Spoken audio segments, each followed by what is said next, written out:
was 13 knocked in. He squared it up 3 times last night and came up in.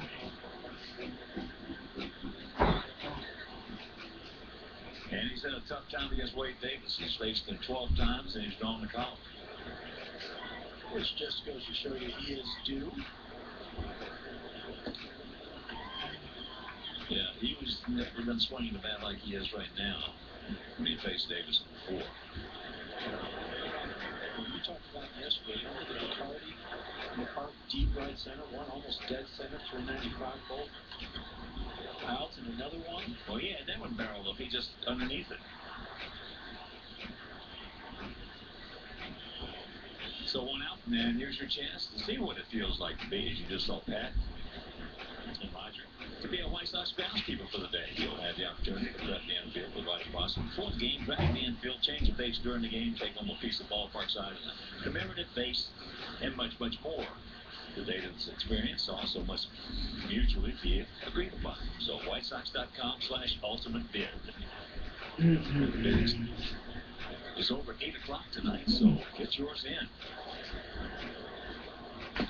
Josh Bagley, first pitch strike.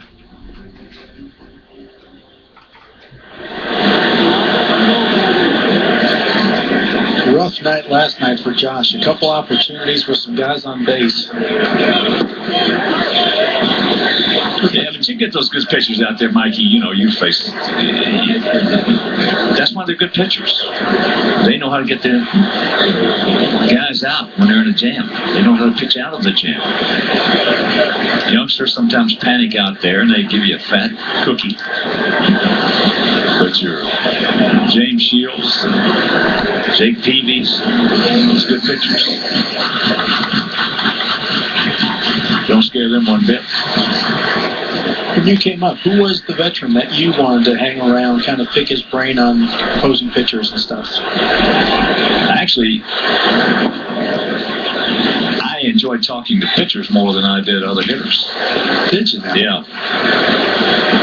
I just transposed it, so to speak, and asked them how they would try to pitch to me. Man on third, 1 out. What would you do? And we go through scenarios like that. As he just, no, he didn't. He did not get a piece of it, so that's 2 down. But I was lucky. I had some good guys. You take another look at this. He's got no chance on this one. The curveball down. But I had some good guys to talk to. Rocky Colavito was great to talk to. Then I had Bobby Dorr, who was my hitting coach with the Red Sox, who was fantastic. Alvin Dart. Paul Richards. And Paul knew he couldn't hit himself. I mean, he was a good catcher, but he knew what it was about. Sure. And almost all those guys said the same thing. They did not teach mechanics as much as they taught approach.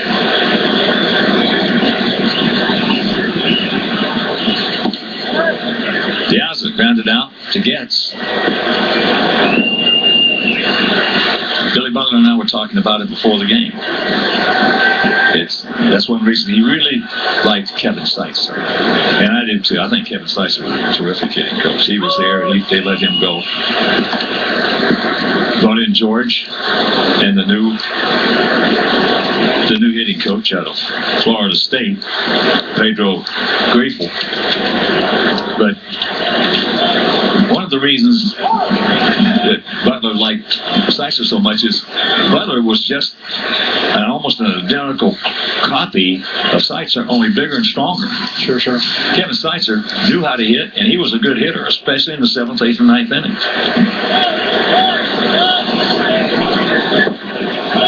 There's a strike. There's Pedro. Learned this baseball under Mike Martin out of Tallahassee, Florida State. Great college program. Incredibly successful. That's low. Charlie Lau was another guy. Charlie never talked mechanics with me. The only thing he would tell me, he was a third-string catcher when I first came up in '63 with us in Kansas City. He would say, this guy's going to try to get you with a slider, so just sit on the slider.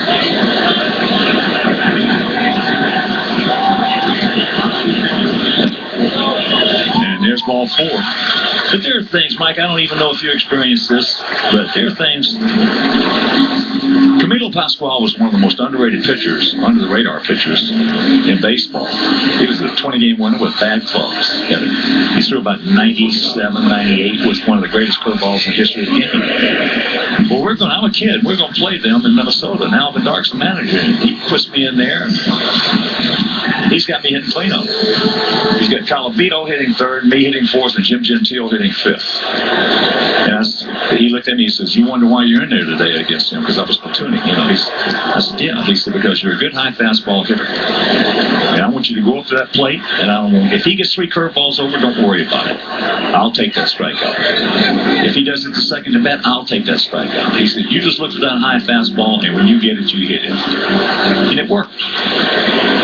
Plus, I had some pretty good protection right in back. Yeah, I was going to say, for me, coming up with the Dodgers, didn't spend that much time there, a half year in Cleveland, but coming over here, I was fortunate with Walt Reniak, Carlton Fisk, Charlie Huff, talking to a pitcher. Watch out! I mentioned last night, Perez will pick your behind off if you're not on your toes. Hosmer doing a great job. Again, it's a short throw to first. You don't have to stand up as the catcher. Knowing Diaz is going to get a couple good shuffles off. If the ball's hitting the gap, he's going to be trying to score. Good base running there. Great play by Hosmer. Keeping that ball in the infield.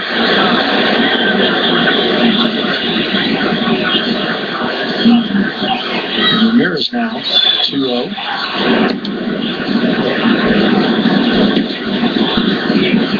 But the moral of that story with Pascual was he took all the pressure off of him.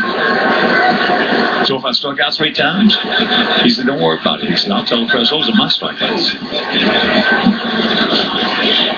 When I got traded over here in 91, Jeff Torborg was pretty much the same way. "Mike, I'm going to put you in these games against these pitchers, these types of situations. Here's all I want from you." For me, most of the time it was lefties that were throwing a good change-up away, fastballs waiting on. I could just punch it to right, get 2 or 3 hits. Yeah. Good eye. Good throw by Perez as far as more towards base, and they got it. Fortunately, it was wide.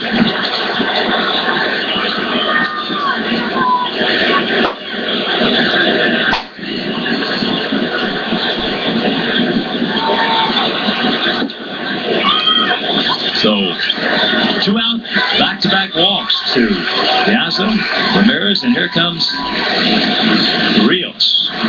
He has our 1 hit and also a stolen base.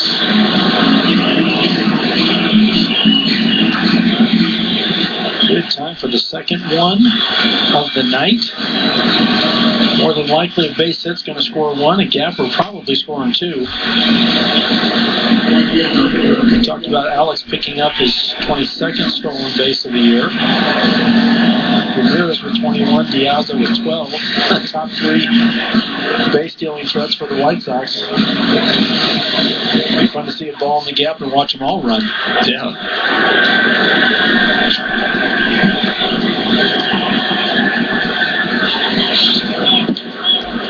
Takes ball 1.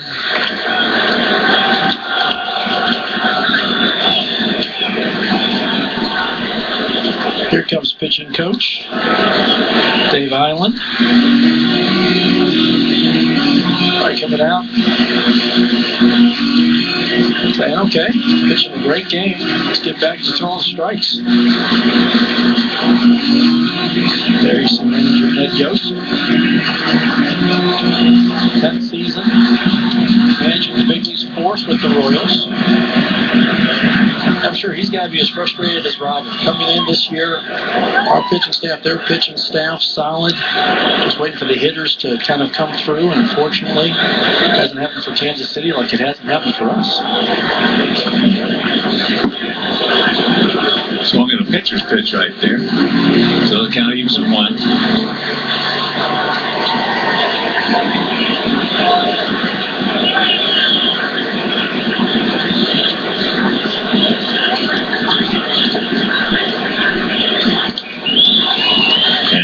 Sox coming right at him. That one at 94. And he's got the advantage now, 1-2.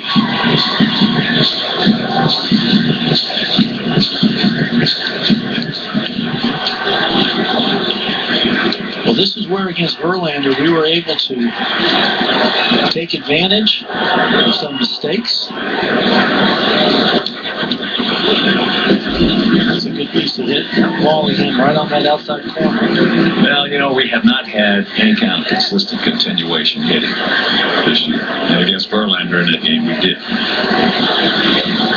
Last year, you know, up until the last couple of weeks of the season, we had a lot of continuation hitting. Nice block by Perez. But it's a state of mind. Contagious, like a virus. Positive and negative.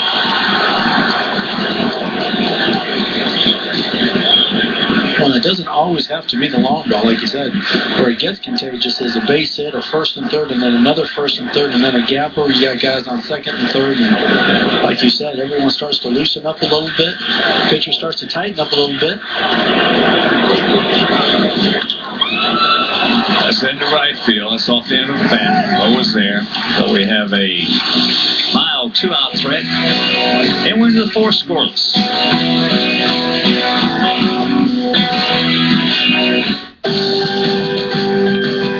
In 1856, Henry Weinhard wanted to make good beer easy for everyone. So he crafted some really good beer and tried to pump it through a public fountain in Portland. We think that's awesome. So we gave it a shot ourselves.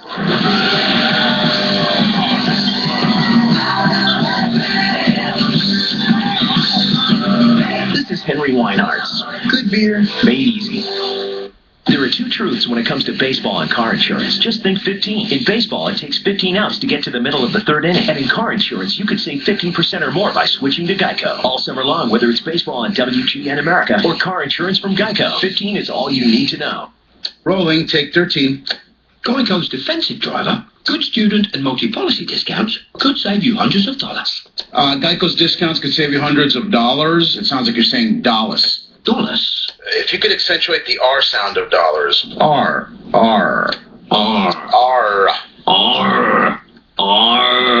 Someone bring me an eye patch. Feel like a blooming pirate. Geico. 15 minutes could save you 15% or more on car insurance. Honestly, I feel like I nailed that. Life likes to challenge us.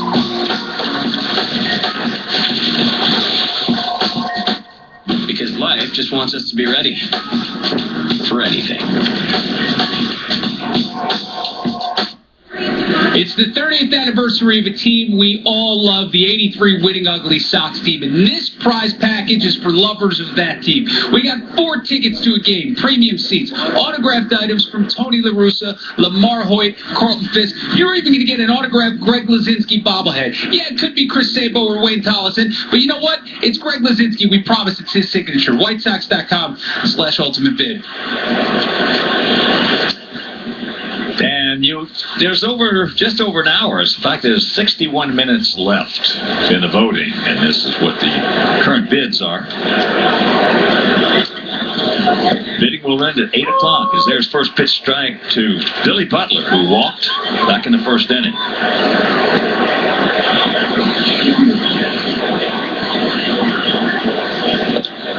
And that's just off the outside corner.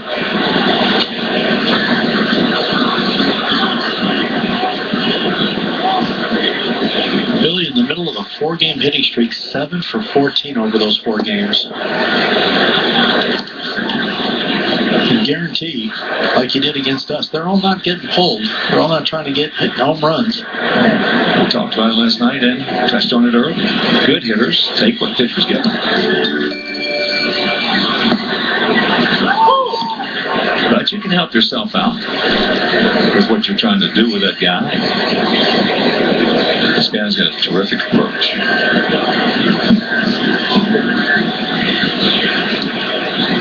2-2 pitch.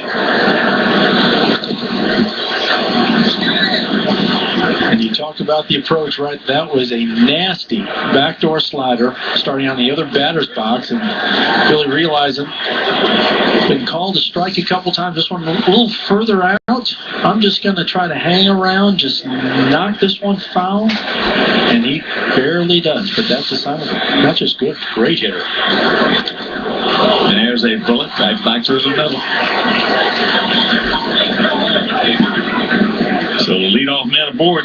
This second hit. And the Ultimate Sports Collector's Package. Bid on autographed items from fan favorites from the 1983 winning ugly White Sox team, including Tony La Russa, Lamar Hoyt, Carlton Fisk, Ron Kittle, Greg Luzinski. Also included is a chance to have your photo taken on the field with Harold Baines on a mutually agreed upon date this season in 2013. So visit whitesox.com/ultimate bid. There's Harold. Knocked in Julio Cruz. Remember it like it was yesterday. Stepping it, hands in the air, stepping on the plate.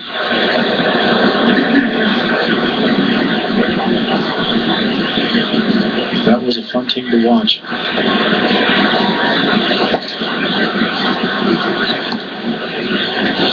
One and one to count to Perez.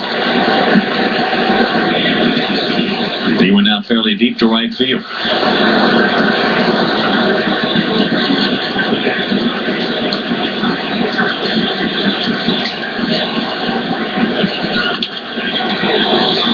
Oh, yeah. Can't get him at first. What an effort, though, by both Alexei and Beckham. Alexei doing a great job of keeping that ball on the infield. Chris just misses it. And Alexei trying to flip it with the glove, knowing the throwing arm was going to take a little bit too long to pull them together. Unfortunately, it dribbled to Gordon, made sure of one, and pretty doggone good throw to first after that. There's Gordon making it a lot closer. And Alexei still a double play. And here's Kane. He lined out hard to Keppinger third. Starts him off with a changeup.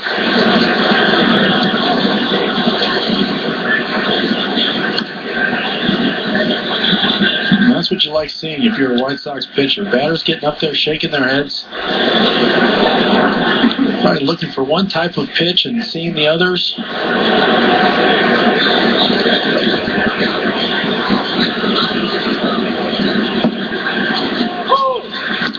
And another one. And the count of 1-2. Now it looks like you got someone really guessing. Maybe not guessing, but early in the count, maybe anticipating, looking at a scouting report, thinking you're going to anticipate a certain type of pitch, but chops that one foul. That one at 94. now he's just all defensive, which is nice to see for us. Hopefully a sharp one forward. One of our guys will get out of this thing. Finale of this homestand. Tomorrow, make your plans to be with us. Hector Santiago against Cy Chen. That game will be over Comcast Sportsnet.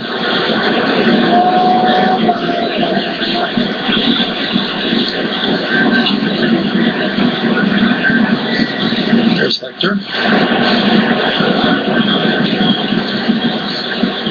Watching to see how Chris is pitching these guys. Actually, Hector, tremendous ability. When he throws strikes, he's going to win. When he doesn't, he's going to lose. But a guy's fate is in his own hands like that, you know he's got talent.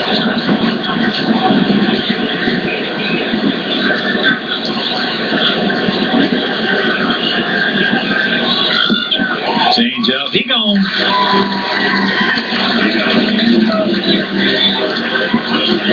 Two down. Great sequence of pitches. As you look at the Xfinity pitch track, we found the weakness. A couple soft, a couple softer. Really only one fastball in that whole sequence. A good location by Chris.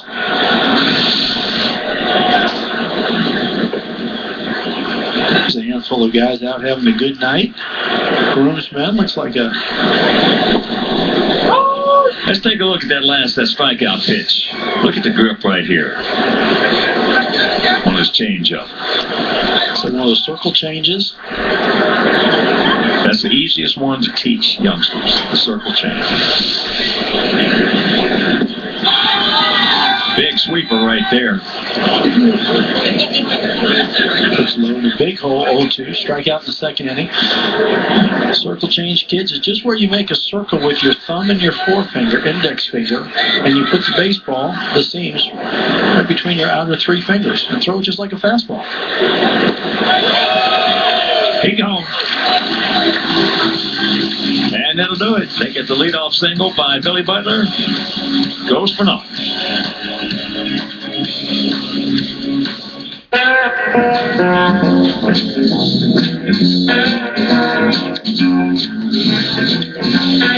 You've reached the age where giving up isn't who you are. This is the age of knowing how to make things happen. So why let erectile dysfunction get in your way? Talk to your doctor about Viagra. 20 million men already have. Ask your doctor if your part is healthy enough for sex. Do not take Viagra if you take nitrates for